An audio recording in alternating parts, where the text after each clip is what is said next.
नमस्ते, मैं हूं रविंद्र गौतम और आप देख रहे हैं ब्लंटली स्पीकिंग।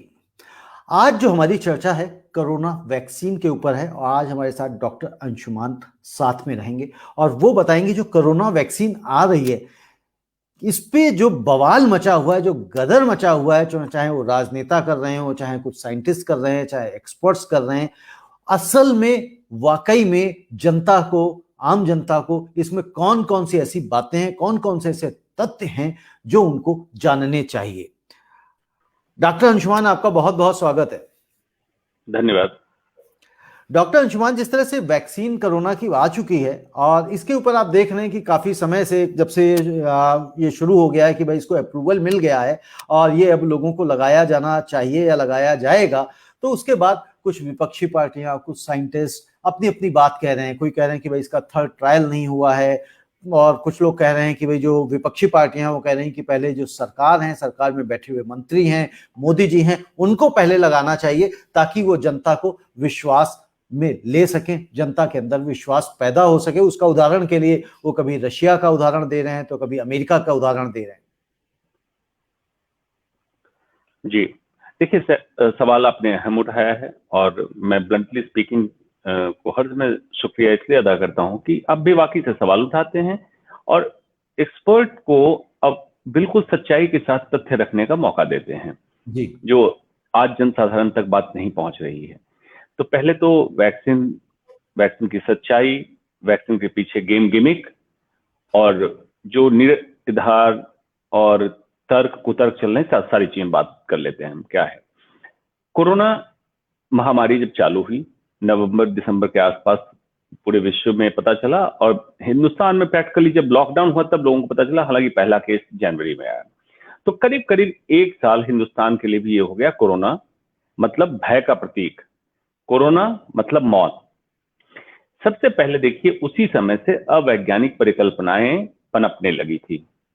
कोरोना है तो 18 दिन के लॉकडाउन से खत्म हो जाएगा। लोग अपने मन गढ़ंत जो कहानियां बना रहे थे, मलेरिया एंडेमिक एरिया, भारत में कुछ नहीं होगा, बीसीजी का टीका लगा हुआ है, भारत में कोरोना नहीं होगा, गर्मी आने के बाद कोरोना खत्म हो जाएगा। इस तरह का अनेक परिकल्पनाएं चली, सोशल मीडिया से लेके मेन स्ट्रीम मीडिया तक।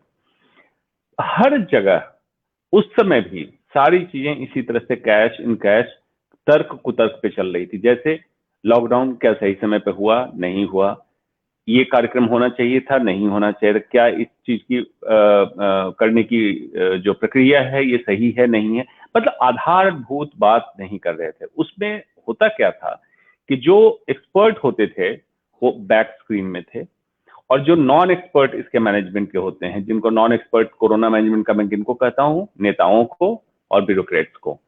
अब मैं क्यों कह रहा हूं नॉन एक्सपर्ट मैनेजमेंट, उस समय डीएम डिसाइड कर रहा था कि कौन से एरिया में एंटर करना है, किस एरिया को सील करना है। जो भी लोग मुझे सुन रहे हैं, मुझे ये बताएं, इतिहास के पन्ने को पलट कर यूपीएससी का एग्जाम क्रैक करके मेडिकल का मैनेजमेंट कैसे कर सकता है? उसके पीछे अगर कहेंगे उनकी टीम होती थी डॉक्टरों की। आप सच्चाई के साथ पूछ के देखिए कितने डॉक्टरों की टीम की सलाह कितने IAS officer sitting on the post of DM या नेता मानते थे। नेता जिसको मर्जी स्टेटमेंट दे रहा है। कोई नेता कह रहा है धूप में बैठो कोरोना खत्म हो जाएगा, कोई कह रहा है गौमूत्र की पार्टी कर लो तो कोरोना खत्म हो जाएगा, गौमूत्र पी लो तो कोरोना खत्म हो जाएगा। मतलब भारत की हालत ये हुई, कोरोना भी पश्चाताप कर रहा था, कैसे कंट्री में आ गए जहां इतने निराधार बातें हमारे लिए हो रही है। तो ये बात थी। अब उसी लिंक में अब आ गई वैक्सीन। अभी तक तो बात ये हो रही थी वैक्सीन कब आएगी, वैक्सीन आएगी कि नहीं आएगी, वैक्सीन संभव है कि नहीं है, सारा चला। अब आ गई वैक्सीन। अब जब वैक्सीन आई तो इंडिजिनस मीन्स अपने कंट्री में कोई भी प्रोडक्शन हो उसको वेलकम करना चाहिए। बिल्कुल अच्छी बात है। कारण ये है कॉस्ट एबिलिटी, कॉस्ट कम हो जाती है, एबिलिटी ज्यादा हो जाती है, प्लस कंट्री ग्रोथ करती है, अच्छी बात है। लेकिन तगमा जरूरी नहीं है। हर चीज में स्वदेशी स्वदेशी ही नहीं चाहिए। हमारा मेडिकल साइंस ऐसा नहीं चलता है। अगर कहिए मॉडर्न मेडिसिन जो वेस्टर्न मेडिसिन है, ये हमारा वेस्ट से आया है, मतलब ग्रीक लैटिन यूरोपियन कल्चर होते हुए हमारे कंट्री में इन किया है। तो उसमें स्वदेशी का ऐसा बवंडर बनाने की जरूरत नहीं है। मेडिकल साइंस ग्लोबल साइंस है। कहीं की भी समस्या हो, कहीं इसका समाधान हो, हम उसको एक्सेप्ट करते हैं। अब चलिए वैक्सीन आ गया तो निराधार बातें क्या चालू हुई। बीच में मैंने सुना था इस पे पहले सांप्रदायिक बातें हुई कि हराम और हलाल, कुछ ने कहा इसमें सुअर की चर्बी है, उस पर भी काफी डिबेट में मैंने क्लियर किया कि मेडिकल साइंस इस तरह से काम नहीं करता है, विज्ञान के शोध के आधार पर काम करता है, जितनी बातें हैं आपको पता होनी चाहिए। फिर किसी ने कह दिया कि डब्ल्यूएचओ को चिट्ठी लिख रहा है कोई हिंदू का नेता मैं इसलिए कहता हूं कि मैं इनको हिंदू का प्रतिनिधित्व तो नहीं मानता हूं कि हिंदू प्रतिनिधित्व करने हिंदुत्व के बारे में मालूम होना चाहिए। उन्होंने चिट्ठी लिखी, मिला है ये बता दीजिए। तो इतनी निराधार बातें होने लगी और मेडिकल एक्सपर्ट पीछे बैठ गए। तब बात आई कि कोरोना का वैक्सीन जो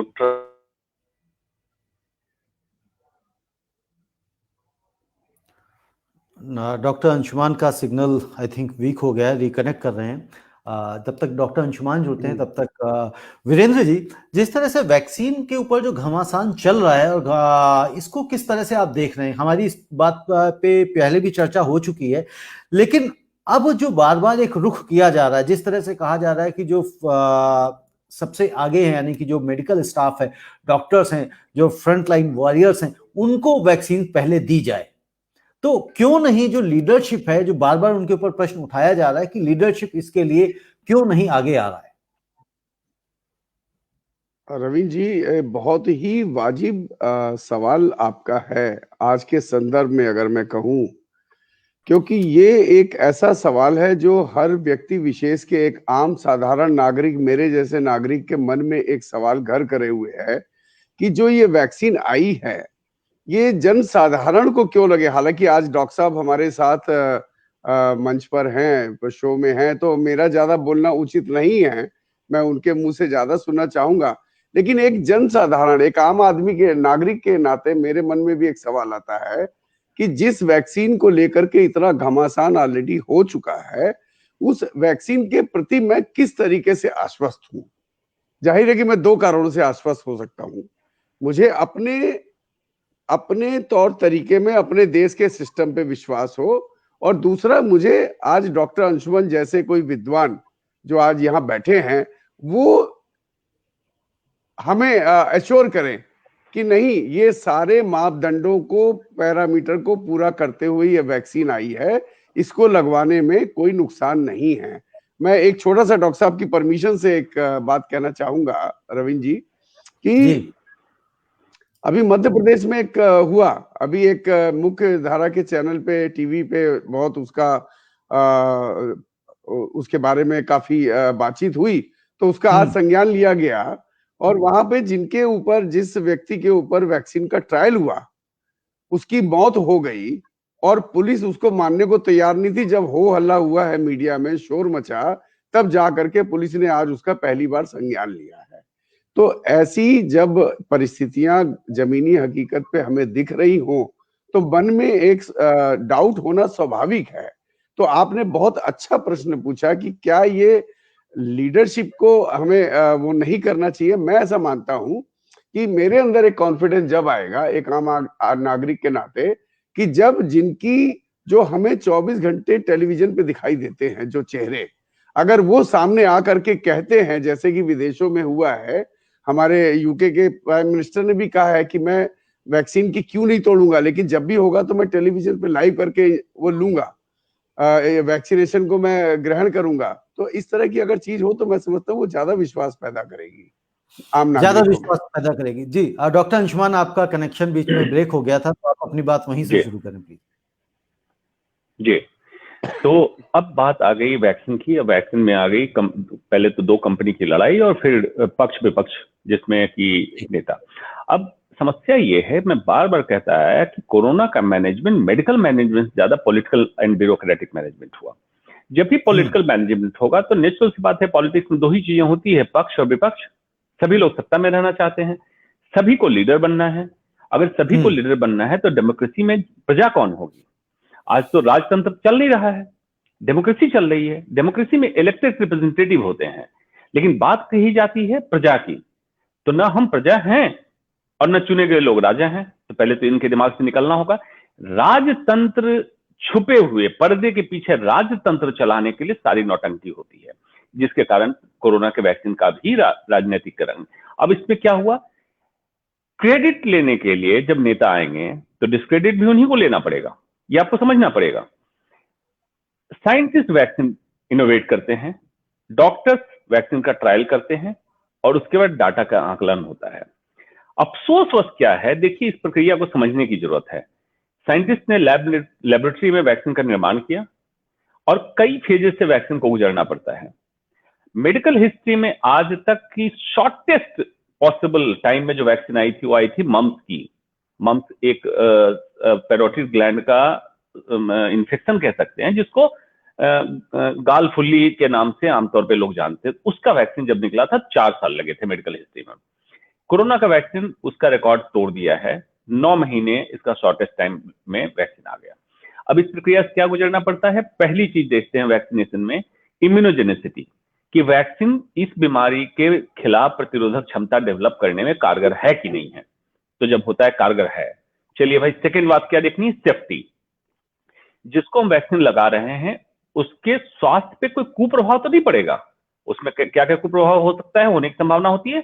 वैक्सीन लगाने से ही कोरोना हो जाए, नंबर 1। नंबर 2, कोई मेजर साइड इफेक्ट, जिसमें न्यूरो का, कोई ब्रेन का साइड इफेक्ट, कोई मेजर हार्ट का साइड इफेक्ट, लिवर का साइड इफेक्ट तो नहीं हो रहा है। हल्के फुल्के साइड इफेक्ट हर दवाई में है, वैक्सीन में रहेगा।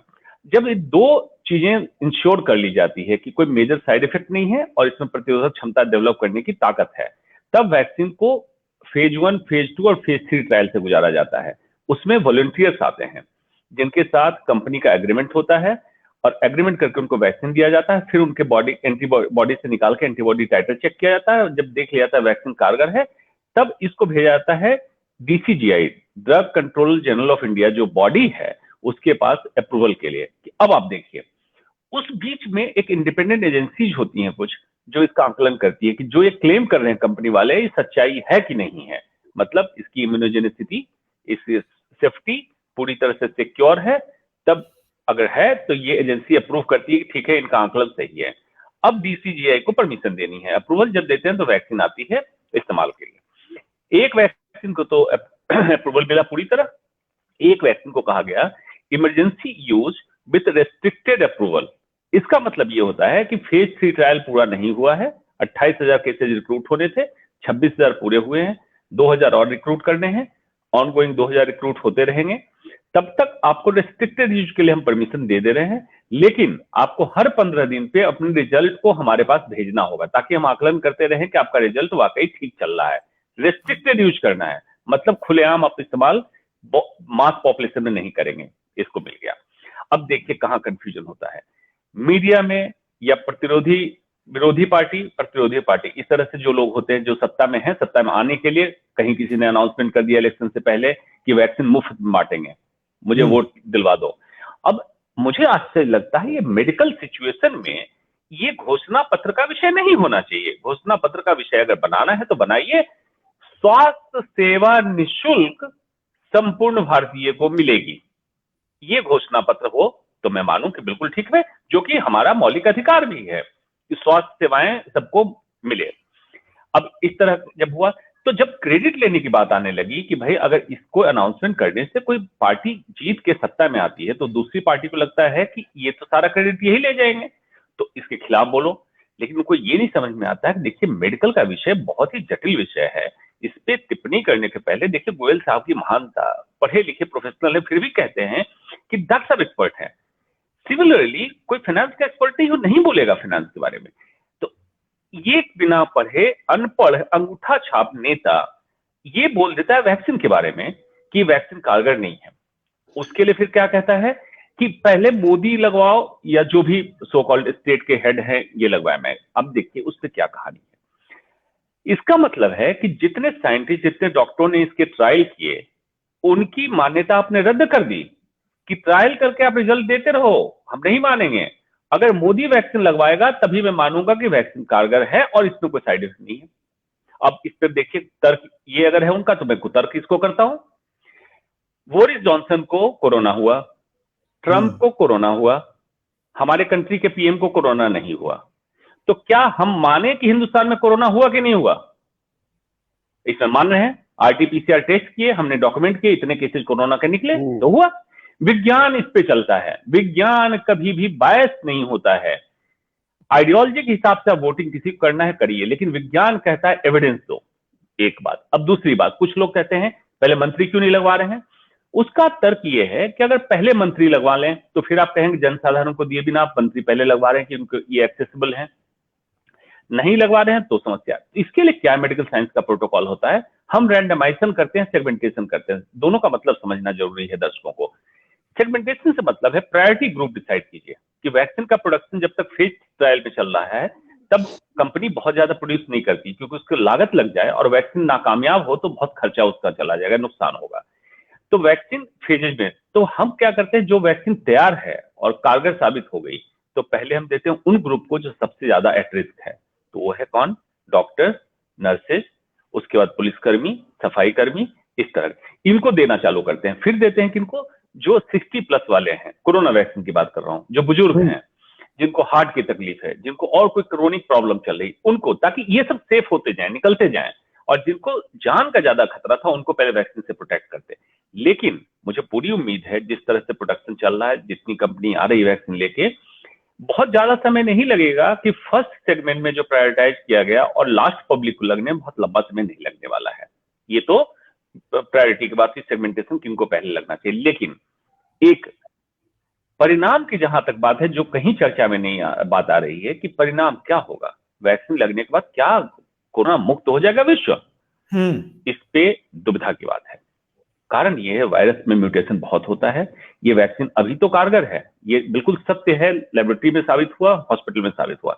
लेकिन म्यूटेशन होने के बाद कहीं ऐसा ना हो कि ये वैक्सीन फ्लू शॉट की तरह, जो सीजनल फ्लू का वैक्सीन आया था उसकी तरह बन के रह जाए कि लो या नहीं लो आपको इन्फेक्शन होना ही है, कुछ समय बाद वैक्सीन कारगर नहीं रहेगी। ये एक अभी संशय का विषय है, जिसका परिणाम 1 साल बाद आएगा, जब 1 साल वैक्सीन लगे हुए हो जाएगा। डॉक्टर अंशुमान, इस पे एक प्रश्न ये है जो एक चल रहा है, एक चर्चा का विषय बना हुआ कि जो ट्रायल 3 था वो पूरा नहीं किया गया, कंप्लीट नहीं हुआ, उसके बावजूद किस तरह से इजाजत दे दी गई, उसको मार्केट में उतार दिया गया, तो उससे क्या लोगों को क्या नुकसान हो सकते हैं? जी, फेज 3 ट्रायल का मतलब क्या होता है, मैंने बताया, पहले इम्यूनोजेनिसिटी चेक करते हैं, मतलब प्रतिरोधक क्षमता, दूसरा सेफ्टी, मतलब वैक्सीन सेफ है। इसके बाद 3 फेजेस से इसके ट्रायल को गुजारते हैं। फेज 1, फेज 2 ट्रायल हो चुका है पूरा। फेज 3 ट्रायल में क्या करते हैं, पॉपुलेशन जितने को वैक्सीन लगना है वॉलंटियर, उसके नंबर बढ़ा देते हैं। इसमें फेज 3 ट्रायल, एक कंपनी की बात कर रहा हूं, भारत बायोटेक, उसका फेज 3 ट्रायल में रिक्रूटमेंट, जिसको कहते हैं, जितने केसेज आपने क्लेम किए थे 26,000 केसेज अभी रिक्रूट नहीं हुए थे, लेकिन जितने केसेज रिक्रूट हो चुके थे अभी तक, उनके परिणाम आ रहे हैं फेजेज में।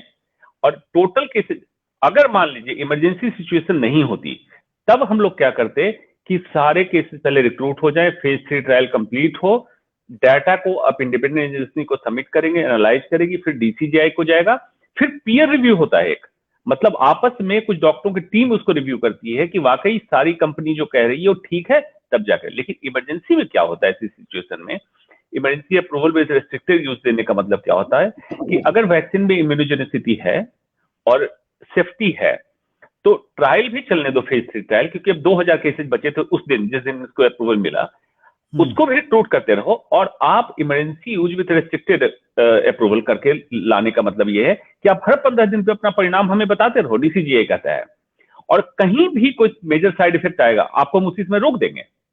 ये क्यों इंपॉर्टेंट है, देखिए, पब्लिक के लिए मेडिकल साइंस की जटिलता को समझना बहुत कठिन है। कुछ लोग कह रहे थे ट्रांसपेरेंसी के साथ डाटा पब्लिक को दे देना चाहिए। मैं रविंद्र जी कहता हूं कि जैसे मेडिकल साइंस में हम कहते हैं randomised control trial with meta analysis, P value statistically significant 0.002, क्या आपको समझ में आया? इसका नहीं समझ में आएगा, बहुत कठिन है, बहुत जटिल है। तो पब्लिक को अगर डाटा दे भी दे कंपनी या कोई एजेंसी, तो क्या समझेगी? ये पब्लिक का काम नहीं है। हम पब्लिक फिर आप कहेंगे कि भाई डॉक्टर साहब आप समझाइए इसका क्या मतलब हुआ। जी, अब वही मैं समझाने जा रहा हूं। अब पब्लिक का काम है कि हम कंट्री को एक ऑर्गेनाइज स्ट्रक्चर में गुड गवर्नेंस की तरफ ले जा रहे हैं। इसी पे बार बार कहता हूं, कंट्री को राम भरोसे हिंदू होटल के मुहावरे पे नहीं छोड़ना है। इसलिए good governance versus God governance की बात मैं करता हूं। गुड गवर्नेंस का मतलब होता है कि डेजिग्नेटेड एजेंसीज हैं, जैसे आईसीएमआर, डीसीजीआई, उनका काम यही है कि कंपनी की गुणवत्ता वैक्सीन की क्वालिटी, वैक्सीन की सेफ्टी को इंश्योर करे पब्लिक के बीच में लाने के लिए। उदाहरण के तौर पे फूड, FSSAI फूड के लिए है, इस तरह जितनी एजेंसी बनी है, पोल्यूशन के लिए एजेंसी बनी है, इस जितनी एजेंसी बनी है, पब्लिक के स्वास्थ्य से जुड़ी हुई सारी समस्याओं का समाधान, निदान, उपचार, उपाय करके पब्लिक तक पहुंचाना ही एजेंसी का काम है।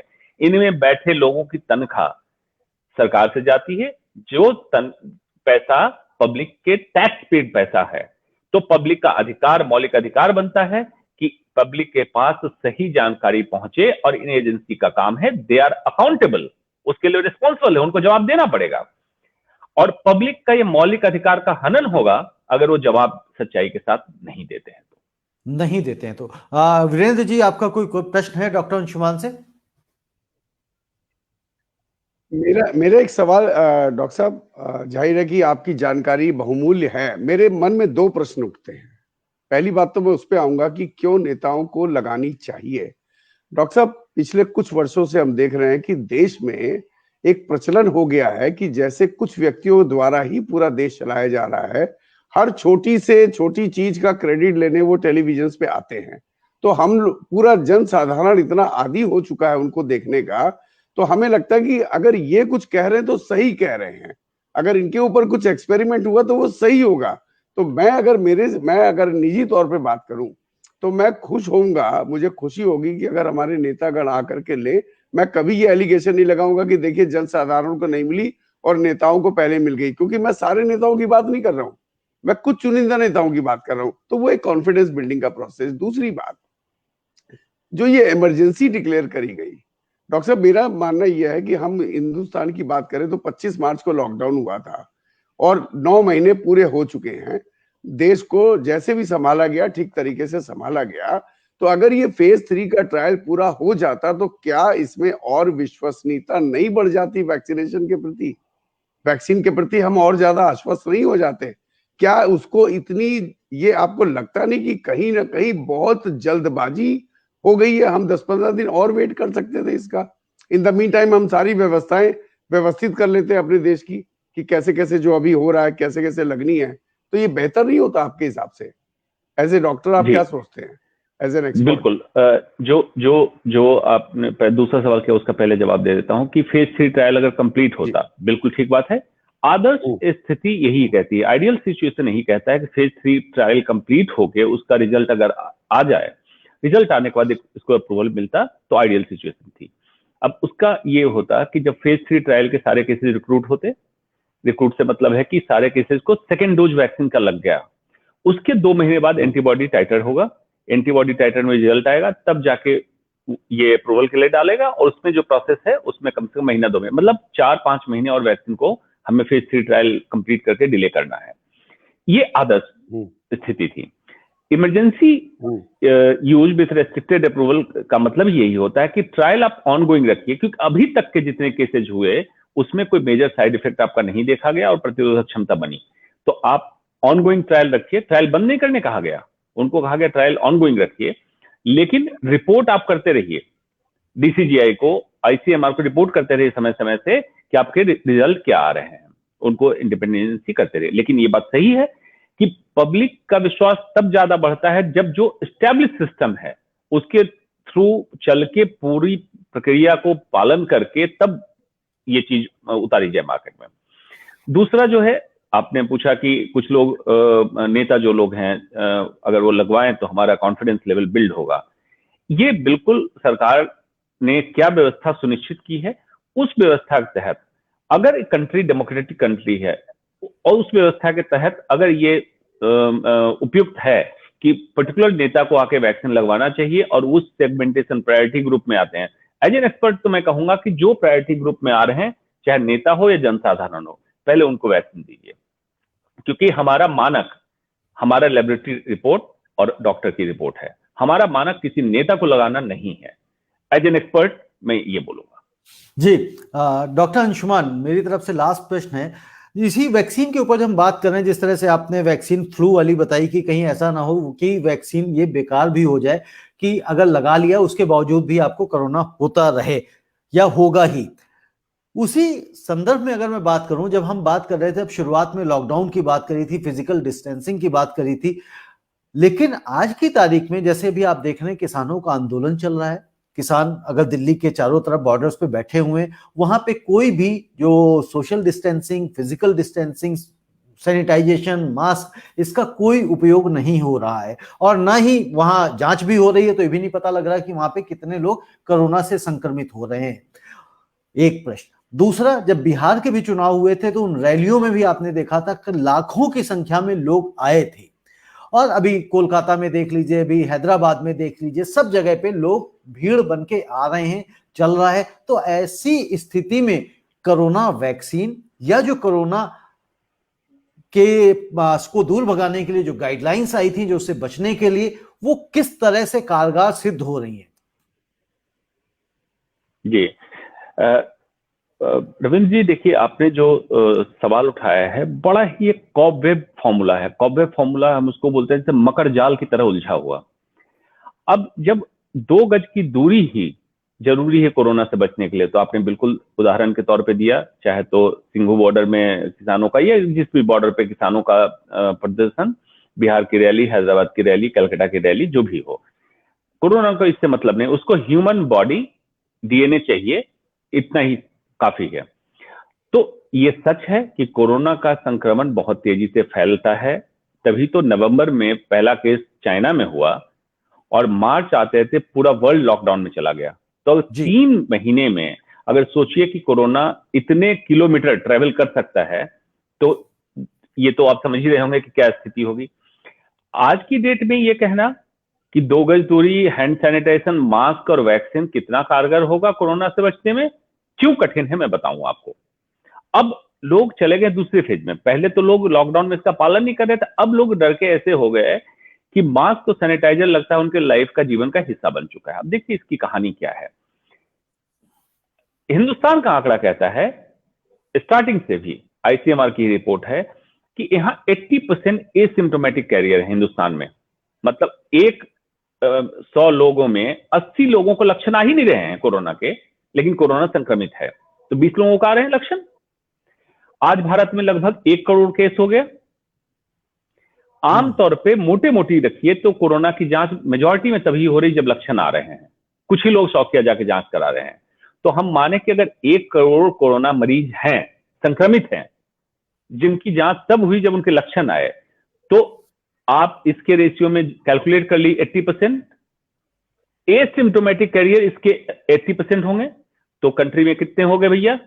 1 करोड़ से 80% जोड़ लीजिए, ये इतने लोग तो इन्फेक्टेड हो गए। अब बताइए कि कौन से फॉर्मूला पे आप लगा रहे हैं कि इस कंट्री में कोई भी कॉर्नर ऐसा बचा है जहां पे कोरोना संक्रमित व्यक्ति नहीं होगा?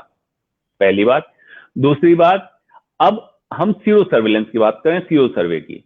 एसिम्प्टोमेटिक कैरियर भी होता है, उसके बॉडी में एंटीबॉडी बन जाती है, सीरम बन जाता है, और सीरो सर्वे जब किया गया पुणे में, दिल्ली में, तो पाया गया अप टू 85%, 85% लोग ऐसे मिले जिनको डॉक्यूमेंटेड कोरोना का संक्रमण पहले कभी नहीं हुआ है। मतलब न लक्षण आए, न उनकी जांच हुई, लेकिन उनके बॉडी में एंटीबॉडी मिली, तो मतलब उनको लक्षण के बिना कोरोना संक्रमण हो चुका था। तो अगर सीरो सर्विलेंस ऐसा कह रहा है, इसका मतलब है कि अब कोरोना पूरे भारतवर्ष में फैल चुका है। अब इससे म्यूटेशन के कारण इसकी मारक क्षमता इतनी कम हो चुकी है कि किसी को मेजर नुकसान नहीं हो रहा है, क्षति नहीं होनी चाहिए। एल्डरली, मतलब बुजुर्ग लोग, डायबिटीज, हाइपरटेंशन, कैंसर के रोगी, किडनी फेलियर के रोगी, इनमें क्षति अभी भी हो रही है, उनको अभी भी सतर्कता बरतनी है। कितनी चीजें ये कारगर अब रहेंगी, जिसमें वैक्सीन भी मैंने बोला, वो 1 साल के बाद जब वैक्सीन का परिणाम आएगा तभी पता चलेगा वैक्सीन वाकई कितनी कारगर रही, लंबे समय के लिए। अभी तो ठीक है। तो ये डॉक्टर रेणुका ने प्रश्न भी पूछा था, आई थिंक इसका आंसर आपने दे दिया। Tell when anyone can notice the side effects of the vaccine, is there any time limit in which would come to know the results? 1 साल? नहीं, साइड इफेक्ट तो पहले देखा जाता है। साइड इफेक्ट में हम देखते हैं immediate side effect, intermediate side effect and delayed side effect. Immediate side effect vaccine लगने के तुरंत बाद आपको क्या क्या तकलीफ हुई, तो देखा जा रहा है। इमीडिएट इंटरमीडिएट साइड इफेक्ट इस वैक्सीन में कुछ नहीं हो रहा है। छोटी मोटी चीज क्या हो रही है, जहां वैक्सीन लगाते हैं वहां पे सूजन कभी हो रहा है, कभी एलर्जिक रिएक्शन हो रहे हैं, फीवर आ जाए, या जैसे बुखार जैसे लक्षण होते हैं, बुखार नहीं आता है, शरीर में दर्द का होना या हरारत का होना, यही इमीडिएट और इंटरमीडिएट साइड इफेक्ट इस वैक्सीन का आया है। लॉन्ग टर्म साइड इफेक्ट जब हम कहते हैं तब हम देखते हैं कि वैक्सीन लगने के 6 महीने बाद उन्हीं ग्रुप में तो कोई खास प्रॉब्लम तो नहीं आई। आमतौर पे वायरल वैक्सीन में प्रॉब्लम आती है न्यूरो की, मतलब नस रिलेटेड कोई प्रॉब्लम, ये 6 महीने बाद पता चलेगा। 1 साल बाद हमें पता चलेगा वैक्सीन का long term result. Long term परिणाम से मतलब है कि वैक्सीन लगने के बाद कितने साल तक मरीज कोरोना से दोबारा संक्रमित नहीं हुआ, इसका निर्धारण करेंगे 1 साल बाद जब वैक्सीन लग जाएगा। ओके, वीरेंद्र जी, आप कोई प्रश्न पूछना चाह रहे थे? जी, मेरा सवाल डॉक्टर साहब से है, रविंद्र जी, विद योर परमिशन। डॉक्टर साहब, एक विशेषज्ञ होने के नाते आप देशवासियों को या दर्शकों को आप किस तरीके से इस वैक्सीन के प्रति या इस पूरी प्रोसेस के प्रति आश्वस्त करना चाहेंगे कि जो उनके मन में शंका है, जिसकी वजह से उनका नंबर भी आया हो, शायद वो पीछे हटने के लिए अभी सोच रहे हो, तो आप किस तरीके से उनको आश्वस्त करेंगे कि उनको बेधड़क होकर के लगवा लेनी चाहिए? वैक्सीन का रिसर्च बहुत ही स्ट्रिंजेंट प्रोसेस से होता है, और ये खास करके ऐसी बीमारी रही, उदाहरण के तौर पे देते चलता हूं, कि जिसमें देखा होगा एक भगवाधारी बाबा ने एक दवा लॉन्च करने की कोशिश की थी कि कोरोना का इलाज कर देगा। पूरे विश्व की नजर हर कंट्री पे है कि कहीं कुछ ऐसा होगा तो मुझे लेना है। तो इस समय ऐसी कोई भी चीज करना बहुत मुश्किल है कि पब्लिक को गुमराह कर दिया जाए किसी कंपनी के द्वारा, क्योंकि पूरे विश्व की नजर है। अगर भारत ने वैक्सीन डिक्लेयर किया तो पूरा विश्व भी हमें देखेगा, इंक्लूडिंग WHO, कि वाकई इनकी वैक्सीन। और स्ट्रिंजेंट प्रोसेस इसलिए कहता हूं कि साइंटिस्ट बहुत मेहनत करके वैक्सीन को लेबोरेटरी में उतारते हैं, बहुत रिसर्च के बाद। कोई भी साइंटिस्ट, कोई भी डॉक्टर नहीं चाहता है कि उसके कारण किसी की जान चली जाए, साइड इफेक्ट हो। तो इसलिए बार बार पीयर रिव्यू होता है, मतलब अपने में डॉक्टर एक दूसरे को, साइंटिस्ट एक दूसरे को चैलेंज करके टेस्ट करते हैं, फिर इसका मानक सिद्ध होता है, डाटा निकलता है, डाटा एनालाइज होता है, एनालाइज करके दूसरे को, इंडिपेंडेंट एजेंसी को प्रेजेंट किया जाता है कि ये हमारा डाटा है। वहां पे एक तरह की ग्रिलिंग होती है वीरेंद्र जी, कि ये हुआ, आपने ये लिखा है, ये क्यों लिखा है, इसका रिकॉर्ड दिखाइए, कितने को लगा, कितने दिन हॉस्पिटल में रहे, मतलब सारी प्रक्रिया इतने डिटेल में जो मेडिकल से रिलेटेड होंगे समझते हैं कैसे करते हैं। तो पब्लिक में ये कह रहा हूं कि प्रॉपर तरीके से किया गया है। इसमें कुछ नेता लोग, कुछ सांप्रदायिक तत्व, कोई हलाल हराम करेगा, कोई गौमूत्र गाय का खून बोलेगा, इसमें नहीं उलझे। नेता लोग अपना क्रेडिट डिस्क्रेडिट के चक्कर में करेंगे, मेडिकल साइंस को इससे बाहर रखिए। देखिए, आर्मी और मेडिकल हर समय राजनीति से अलग होना चाहिए, क्योंकि किसी की सुरक्षा और देश की सुरक्षा, नागरिकों की सुरक्षा और स्वास्थ्य की बात है, इसमें कोई राजनीति के कारण नहीं होना चाहिए। जहां तक क्रेडिट की बात है, क्रेडिट भी किसी को नहीं मिलनी चाहिए, क्रेडिट भी साइंटिस्ट को मिलना चाहिए। डिस्क्रेडिट भी अगर होता तो साइंटिस्ट ही लेने को तैयार था, तो क्रेडिट उसी को मिलना चाहिए, क्रेडिट किसी भी पार्टी को, किसी नेता को नहीं मिलना चाहिए। पब्लिक बिल्कुल सतर्कता के साथ वैक्सीन लगवाए, लेकिन पैनिक ना करे। पैनिक क्या होगा, जब दिखने लगेगा कि डॉक्टर्स या फ्रंटलाइन वर्कर को वैक्सीन लग रहा है तो लोग पैनिक करेंगे, मुझे भी लग जाए, कालाबाजारी चालू हो जाएगी। इसलिए मैं इसके लिए क्या रिकमेंड करता हूं, universal immunisation programme. Government of India vaccine procure करे, पूरे कंट्री के नागरिक को फ्री ऑफ कॉस्ट वैक्सीन लगनी चाहिए। हमने कोई बाई चॉइस हमने बीमारी नहीं ली है, कहीं से संक्रमण आया, ये हेल्थ बजट का हिस्सा बने। और universal immunisation programme scrutinised and surveillance of government of India, ये स्टेट के मैटर में ना डालें। अगर स्टेट के मैटर में आपको डिसेंट्रलाइज भी करना है, लेकिन सेंट्रल एजेंसी उसको चेक करते रहे। तीसरी बात कि उसमें पब्लिक में पैनिक अगर होगा तो इसमें कालाबाजारी चालू हो जाएगी, फिर कंपनी गलत तरीके से दूसरे चैनल से वैक्सीन को उतारेगी मुनाफाखोरी के लिए। इन सब से बचने के लिए आपसे रिक्वेस्ट है, पैनिक ना करें, और अभी जब तक वैक्सीन नहीं लगा तब तक इन चीजों का अपने प्रोटेक्शन को लें। और वैक्सीन लगने के बाद मिनिमम 14 से 28 दिन और आपको प्रोटेक्शन लेना है, ताकि एंटीबॉडी जब डेवलप हो जाए तब आप ओपन घूम सकते हैं। तब आप ओपन घूम सकते हैं। वीरेंद्र जी, अगर आपका कोई प्रश्न है तो आप पूछ सकते हैं, या फिर डॉक्टर अंशुमान अगर कुछ आप बताना चाहते हैं। एक लास्ट प्रश्न है डॉक्टर साहब जी, कि प्रिकॉशन से क्या मतलब है? 14 से 28 दिन मतलब वही मास्क लगा के रखें, जी जी, हाथ बिल्कुल बिल्कुल सैनिटाइज करते रहे, धोते जी। रहें, और 6 गज की प्रिकॉशन दूरी, से 2 बिल्कुल गज की दूरी। प्रिकॉशन से मेरा मतलब यही है कि अगर कहीं संक्रमित अननोन पब्लिक, जो जिससे आपकी जान पहचान नहीं, ऐसी भीड़ भाड़ वाली जगह है, आपने वैक्सीन बेशक लगवा लिया है, लेकिन आप अभी वैसी जगह पे ना जाएं। उसका कारण ये है कि आप उतने एक्सपोज हैं, उतने ही आपको आपको कोरोना संक्रमण का चांस बन रहा है जितना एक नॉर्मल पब्लिक को बन रहा है। 14 से 28 दिन में एंटीबॉडी का लेवल पीक आने लगता है, तब आपका प्रोटेक्शन लेवल आ जाएगा। उसके बाद आप प्रोटेक्टेड हैं, तब आप फिर ओपन पब्लिक में जस्ट लाइक कोरोना प्रोटेक्टेड आप घूम सकते हैं।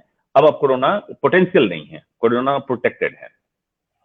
कोरोना प्रोटेक्टेड है, यानी कि आप 28 डॉक्टर दिनों साहब, के बाद इसमें जो एंटीबॉडी आपने बताया, जी नहीं जी डॉक्टर साहब, एक सवाल और बस लास्ट इसी, क्योंकि मैं समझता हूँ कि बहुत लोगों के मन में यह सवाल होगा, जब आपने कहा 24 से 28 दिन लगते हैं एंटीबॉडी के पीक पे आने पे, तो क्या 14 से उसका 28 कोई दिन। ऐसा पैरामीटर है कि हम कोई टेस्ट करा के ये देख सकते हैं कि एंटीबॉडी बन गई है? ऐसा कोई टेस्ट जी है? जी बिल्कुल, कराना जी चाहिए, बिल्कुल बिल्कुल। रिकमेंड है, या केवल वेट करें?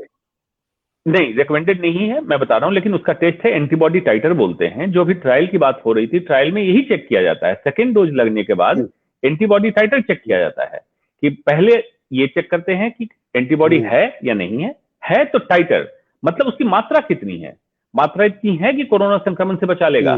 जब ये प्रूव हो जाता है फेज 3 ट्रायल में, तो हम मान लेते हैं कि अगर इतने केसेज में एंटीबॉडी टाइटर इतने दिनों तक बरकरार है तो सभी में बरकरार रहेगा। लेकिन फिर भी कुछ लोग अगर चाहें अपनी संतुष्टि के लिए वैक्सीन लगवाने के बाद टेस्ट करने के लिए, तो एंटीबॉडी टाइटर टेस्ट करा सकते हैं, बिल्कुल लेबोरेटरी में होती है। ठीक है डॉक्टर साहब, थैंक यू सो मच। आपकी ये जानकारी बहुत कारगर सिद्ध होगी आज दर्शकों के लिए। हाँ डॉक्टर साहब, ये टेस्ट का नाम ये है एंटीबॉडी जी नवीन टाइटर? जी, back to you. Titer, TITRE, titer, L नहीं आर है। जी जी जी, मैंने कहा दर्शकों को पता लग जाए, अब जैसे हमें ही गलती हो रही थी सुनने में, ताकि क्योंकि कई बार होता है कि टाइट्रेशन जो शब्द है उसी से टाइटर निकला, जिसका ये मतलब होता है कि मात्रा कितनी है, लेवल कितना है, इसमें चेक कर लिया। हम्म, हम्म, हम्म। ये सही है, एंटीबॉडी टाइटर टेस्ट। जी, तो इसकी नॉर्मली डॉक्टर साहब एक और लास्ट फिर क्वेश्चन मैं कर ही लेता हूं, इसकी कीमत क्या होती है इस टेस्ट की?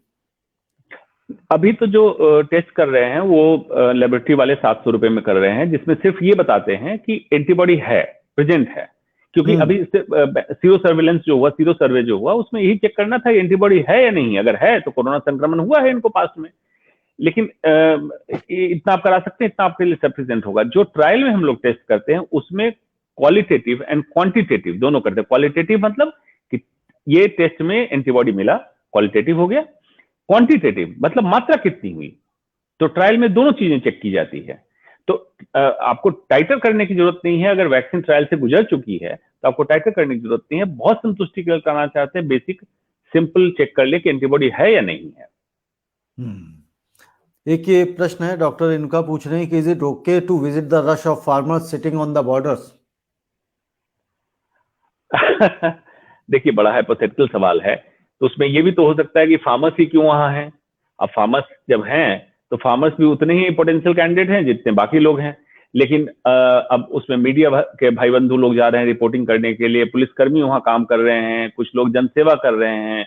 मैंने सुना था वीरेंद्र जी भी गए थे वहां जनसेवा करने, तो अब करना ही पड़ रहा है, लोग जा रहे हैं। अब उसमें ये बड़ा एक्सपर्ट के हिसाब से इसका जवाब मुश्किल है, क्योंकि ये सामाजिक सवाल है, इसका जवाब सामाजिक ही होना चाहिए। सामाजिक ही होना चाहिए, कह रहे हैं as Punjab farmers have high immunity. नहीं, ये देखिए, इसमें स्पेसिफिक इम्यूनिटी काम करेगी। कोरोना वायरस में स्पेसिफिक इम्यूनिटी काम करेगी। कोरोना वायरस के खिलाफ इम्यूनिटी है या नहीं है, बस इतना ही काम करेगा। ये नहीं काम करेगा कि किसी की हाई इम्यूनिटी, किसी की लो इम्यूनिटी है। बिल्कुल, हाई इम्यूनिटी और लो इम्यूनिटी नहीं काम करेगा। और जैसे पीछे हमारे शो में आए थे जो वैद्य जी आए थे, वो कह रहे थे कि इम्यूनिटी को बढ़ाया नहीं जा सकता है, बढ़ाया नहीं करना चाहिए, उसको सम रखना चाहिए। और जिस तरह से बड़े सारे इम्यूनिटी बूस्टर्स आ गए हैं, तो बेसिकली वो फर्जी वाला है, पैसे कमाने का जरिया है सिर्फ। जी जी, बहुत बहुत शुक्रिया डॉक्टर अंशुमान और वीरेंद्र जी आपका। और मैं समझता हूं आज की जो जानकारी है डॉक्टर अंशुमान, ये अभी तक इस लेवल पे नहीं दर्शकों तक पहुंची है जो आपने डिटेल में जानकारी बताई है। और मुझे नहीं पता कि ये जो टीवी चैनल्स हैं, बड़े बड़े जो मेन स्ट्रीम मीडिया हैं, क्यों नहीं डिटेल में 2 या 3 एक्सपर्ट्स को बैठा के, मैक्सिमम मैं समझता हूं अगर 2 एक्सपर्ट्स भी अगर आप ले लेते हैं तो समझता हूं कि जानकारी बेहतर तरीके से दर्शकों तक पहुंच जाती है। क्योंकि कई बार क्या अक्सर ही आप देखते हैं जब आप चैनल्स पे चल रहे होते हैं तो पता लगता है एंकर जो है सुपरसीड करना चाहता है एक्सपर्ट को। आप बोल रहे हैं उससे पहले मैं अपना ज्ञान झाड़ना चाहता हूं, बताना चाहता हूं कि हमारे पास कितना ज्ञान है। डॉक्टर साहब ऐसा नहीं कि सिर्फ आप ही ने मेडिकल साइंस पढ़ी, हम भी गूगल करके आए हुए हैं। वीरेंद्र जी कुछ कहना चाह रहे हैं जी? या मैं रविंद्र जी, अभी आपने एक बात कही मेन स्ट्रीम मीडिया, उस पे मैं कुछ सुधार कर देना चाहता हूं। जो अब वो सो कॉल्ड मेन स्ट्रीम मीडिया हो गई है रविंद्र जी, मेन स्ट्रीम मीडिया तो अब आप जैसे चैनल हो गए हैं जो डिजिटल चैनल के माध्यम से देश की सेवा कर रहे हैं, मैं इनको मेन स्ट्रीम मीडिया मानता हूं। और जो so called main stream media है अब वो सेकेंडरी हो चुके हैं। They are losing their relevance. I am sorry to say this, but this is the ground reality. तो to that extent I wanted to just make one correction. नहीं, बिल्कुल इस बारे में जो आप कह रहे हैं सही है कि और ये चीजें जो निकल के आई हैं ये खास तौर से किसान आंदोलन से निकल के आई हैं कि जब वहां पे फार्मर्स ने ये बैनर्स लगा दिए हैं, तख्तियां लगा दी हैं, प्ले कार्ड लेके खड़े हुए हैं कि नेशनल मीडिया डोंट कवर अस। आप ये सोचिए, और वहां पे कोई भी नेशनल मीडिया का चैनल का रिपोर्टर वहां जा नहीं पाता है, जाता नहीं है, उसको अलाउ नहीं करते हैं। अगर गलती से कोई पहुंच गया तो उसको वो, ये एक देखिए मैं आपको फोटो दिखा रहा हूं कि किस तरह से लोग वहां पे खड़े रहते हैं, इस तरह से बैनर्स पे प्रोटेस्ट करते हैं। तो ये भी एक उनका तरीका है। और वो सोशल मीडिया पे जो डिजिटल मीडिया के लोग हैं उनको वो वेलकम करते हैं, स्वागत करते हैं, उनके साथ कन्वर्सेट करते हैं, क्योंकि उनको लगता है कि उनकी जो बात है एज इट इज जनता तक पहुंचाई जाएगी, ना कि तोड़ मरोड़ के पहुंचाई जाएगी। अगर कोई बड़ा सेंटेंस है, और जानते हैं हम सब लोग जानते हैं कि क्या चीजें होती हैं जिसको बाद में नेता कह देते हैं कि हमारी बातों को, हमारे बयानों को तोड़ मरोड़ के पेश किया है, तो कई बार ऐसी चीजें होती हैं। एक बार मैं फाइनली आप लोगों का दोबारा से थैंक यू करता हूं कि आपने डॉक्टर अंशुमान खासतौर से रात के समय में इन्होंने अपनी सारी जानकारी दी, पूरी एनर्जी के साथ दी। और वीरेंद्र जी आपका भी बहुत बहुत धन्यवाद। नमस्कार। बहुत बहुत धन्यवाद। बहुत बहुत धन्यवाद।